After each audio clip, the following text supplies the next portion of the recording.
اور جب تکلیف میں ہو تو ان کی رہائی کا سبب ٹھہرتا ہے۔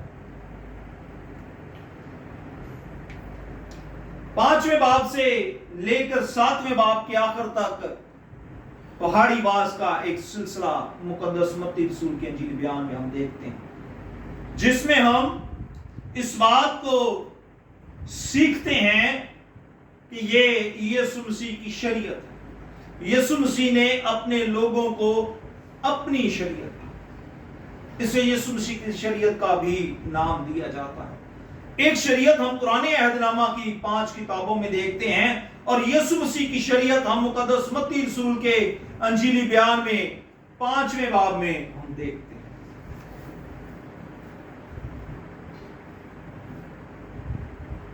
یہ تعلیم ایمانداروں کے لیے تھی، راست بازوں کے لیے تھی، جو خداوند کو قبول کر کے خداوند کے پاس آ جاتے تھے۔ جب کوئی خدا کے گھرانے اور اس کے خاندان میں شامل ہوتا ہے تو اس کی صفات اس میں شامل ہوتی ہے۔ مثال کے طور پر ایک مثال دینے لگا ہوں، کبھی کسی نے آم یا امرود کے درخت پر کوئی اور پھل لگتے ہوئے دیکھا ہے؟ ایسا ہو کہ آم ہو، امرود ہو اور اس پر نیبو لگا ہو؟ نہیں۔ اور اگر شیر ہو تو اس سے کوئی اور جانور پیدا ہو؟ نہیں۔ جو خصوصیات اس درخت میں، جو پودے میں ہوتی ہیں، وہی پھل اور پھر اس کی تمام خصوصیات اس کے پھل میں آتی ہیں۔ اور جب ہم یسوع مسیح کے ساتھ پیوست ہو جاتے ہیں، وہ کہتا ہے کہ انگور کا حقیقی درخت میں اور تم میری ڈالی۔ جب ہم اس کے ساتھ پیوست ہو جاتے ہیں تو اس کی صفات اس کے لوگوں میں آ جاتی ہیں۔ مثال کے طور پر جب ہم پریشان ہوں، میں پچھلے گزشتہ 2 ہفتے پہلے ایک بات کو سکھا چکا ہوں کہ شکر گزاری مصیبت میں بھی کی جا سکتی۔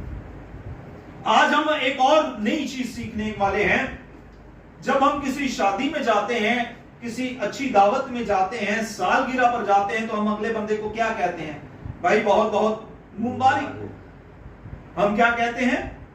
اگلے کو مبارکبادی دیتے ہیں کہ آپ کو خداوند نے سرفرازی کی۔ اگر کسی کو اولاد دی ہو، کسی کو کامیابی دی ہو، تو ہم کہتے ہیں بھائی آپ کو مبارک۔ اب یسوع مسیح کن لوگوں کو مبارکبادی دے رہے ہیں، کن لوگوں کو مبارک ٹھہراتے ہیں؟ لکھا ہے مبارک ہیں وہ جو دل کے غریب ہیں۔ یہ ان کے لیے بڑی خوشی کی بات ہے۔ یہ غریب لوگوں کے لیے جو دل کے غریب ہیں، ان کے لیے کیا ہے؟ خوشی کی بات۔ پھر لکھا ہے مبارک ہیں وہ جو غمگین ہیں، کیونکہ وہ یہ جو آج ہمارے لوگ غمگین ہیں، یہ مبارک حال ہے، کیونکہ یہ جلد تسلی پائیں گے، بلکہ خداوند نے اپنی تسلی میں دے دی۔ مبارک ہیں وہ جو حلیم ہیں، کیونکہ وہ زمین کے، اور مبارک ہیں وہ جو راست بازی کے بھوکے اور پیاسے ہیں، کیونکہ وہ آسودہ ہوں۔ دوبارہ سے ہم اپنی مرکزی آیت پر آتے ہیں، 11ویں آیت سے، جب میرے سبب سے لوگ تم کو لعن طعن کریں گے اور ستائیں گے اور ہر طرح کی بری باتیں تمہاری نسبت کہیں گے، تو تم مبارک ہو، خوشی کرنا اور نہایت شادمان ہونا، کیونکہ آسمان پر تمہارا اجر بڑا ہے، اس لیے کہ لوگوں نے ان نبیوں کو بھی جو تم سے پہلے تھے اسی طرح ستایا۔ یہ مسیحیوں کا ستایا جانا، راست بازوں کا تکلیفیں اٹھانا، راست بازوں کے لیے مصیبتوں کے پہاڑوں کا کھڑا ہو جانا کوئی نئی بات نہیں ہے۔ یہ شروع سے یہ عمل آتا ہے۔ مثال کے طور پر جاتی جولیت کیا کرتا تھا؟ جاتی جولیت کیا کرتا تھا؟ ہر روز میدان میں آتا، مسلمانوں کو للکارتا، ہر روز میدان میں آ کر کیا کرتا تھا؟ خدا کے لوگوں کو کہتا، ہاں بھائی لاؤ اسرائیلیوں، کوئی ہے جو میرے سامنے؟ کوئی نہیں اس کے سامنے آتا۔ وہ کیا کرتا تھا؟ وہ یہی کام کرتا تھا جو آج ہو رہا ہے۔ صدرک بیسرک عبدالنجو کو کیوں آگ کی بھٹی میں ڈالا گیا؟ وجہ کیا تھی؟ وہ خدا کے لوگ تھے، وہ خدا کے لوگ۔ داؤد کو خدا استعمال کرتا ہے جاتی جلیت کے خلاف. نعرے مارتا تھا, خدا کے لوگوں کو آوازیں دیتا تھا, للکارتا تھا. ایک چھوٹے بچے نے, خدا نے اسے استعمال کیا, اسے زور دے. ایک پتھر کس فلاسٹی سے جا لگا کہ اس سے فلاخن سے اسے اڑا دیا. صدرک مصرک عبدالنجو کو جب ہم دیکھتے ہیں آگ کی بھٹی میں ڈالا گیا تو چوتھا جو العذاب تھا وہاں پر ظاہر. اور پھر دانیل کو جب شیروں کی مانگ میں ڈالا گیا تو بادشاہ کہتا ہے دانیل تیرا خدا جو ہے اس نے تجھے بچایا ہے. وہاں سے اندر سے آواز آئی, اس نے شیروں کے منہ.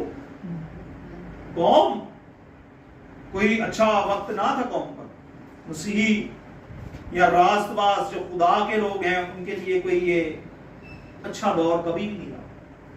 کرسمس کے دنوں میں ہم سیکھ چکے ہیں, جب پیشین گوئیوں کے حوالے سے سیکھ رہے تھے کہ پیشین گوئیاں ایسی بھی ہیں جو ایک وقت میں نہیں بلکہ 3 سے 4 دفعہ میں پوری ہوتی ہیں. مثال کے طور پر میرے ساتھ حوالہ نکالیے زبور 2 اور اس کی پہلی آیت. میں پہلے بھی اس بات کو سکھا چکا ہوں کہ یہ ایک ایسی پیشین گوئی ہے جو کم از کم 3 دفعہ تکمیل تک پہنچی. پہلا دوسرے باب کی زبور 2 کی پہلی آیت, قومیں کس لیے طیش میں اور لوگ کیوں باطل خیال مانتے ہیں.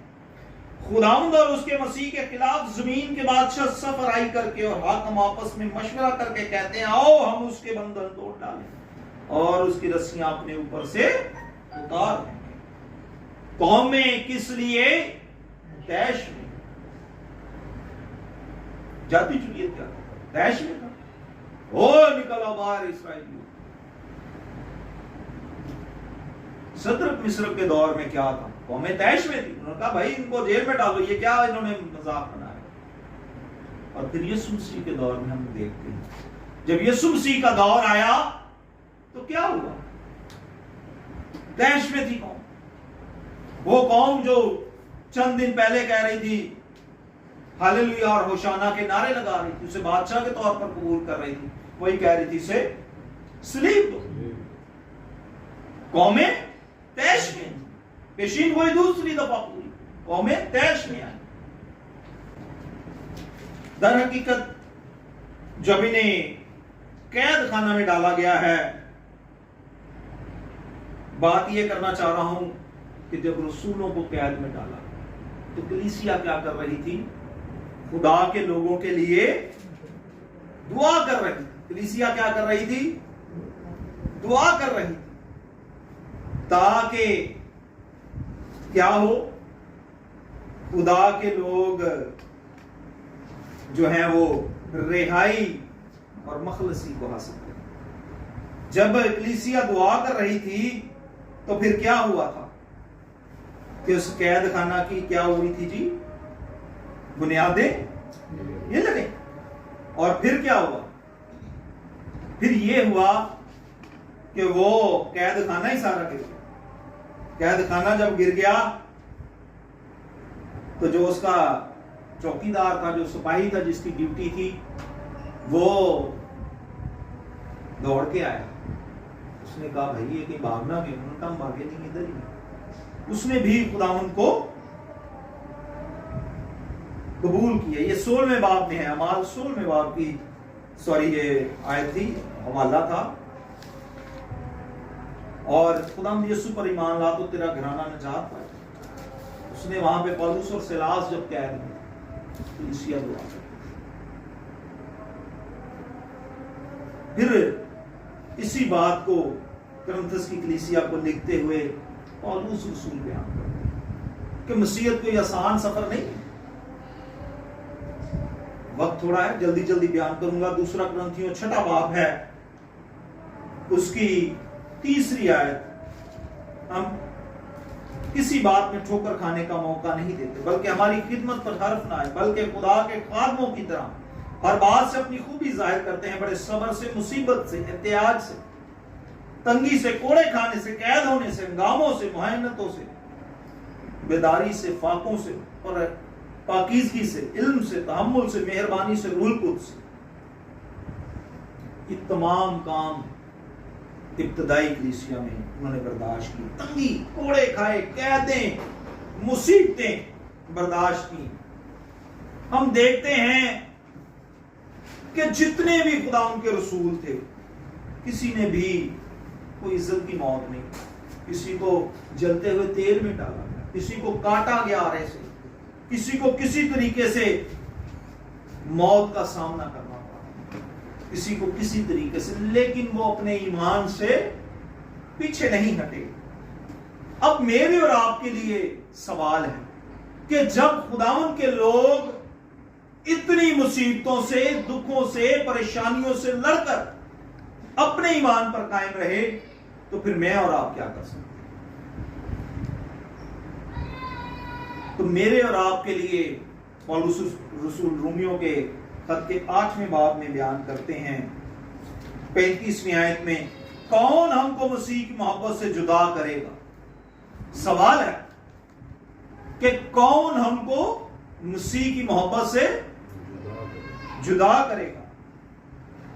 مصیبت یا تنگی یا ظلم یا کال یا ننگاپن یا خطرہ یا تلوار؟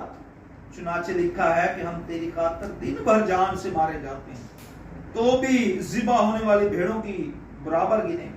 مگر ان سب حالتوں میں اس کے وسیلہ سے جس نے ہم سے محبت کی، ہم کو فتح سے بڑھ کر غلبہ حاصل ہوتا ہے. کیونکہ مجھ کو یقین ہے کہ خدا کی جو محبت ہمارے خدا مسیح یسوع میں ہے، اس سے ہم کو نہ موت جدا کر سکے گی، نہ زندگی، نہ فرشتے، نہ حکومتیں، نہ زمانے کے، نہ استقبال کی چیزیں، نہ قدرتیں، نہ بلندی، نہ پستی، نہ کوئی اور مخلوق. مسیح کی محبت سے ہمیں کوئی چیز جدا نہیں کر سکتی. تنگی، موت، قید، یہ ساری چیزیں ایک مسیح کے حصے کی. ہم بعض دفعہ یہ چھوٹی چھوٹی بیماریوں کے لیے، تنگ دستی، پریشانی کے لیے خدا کے حضور آتے ہیں، دعا کرنی چاہیے، کرتے بھی. خدا ہمیں رہائی بھی بخشتا ہے، لیکن اس بات کو بھی ہمیں سیکھنا ہے، یاد رکھنا ہے کہ یہ ایک مسیحی کی، ایماندار کی زندگی کا حصہ ہے. انہیں راستوں سے خود سے گزرنا ہے، کیونکہ لکھا ہے کہ یہ راستہ سکڑا. یہ راستہ کیا ہے؟ سکڑا ہے، اور ہمیں سکڑے راستے سے خداوند تک پہنچنا ہے. خداوند ہمیں اس ایمان پر قائم رہنے کا فضل بخشے، اور ہمارے تمام مصیبتوں سے، تمام حالات سے لڑنے کی قوت اور طاقت بخشے. آمین.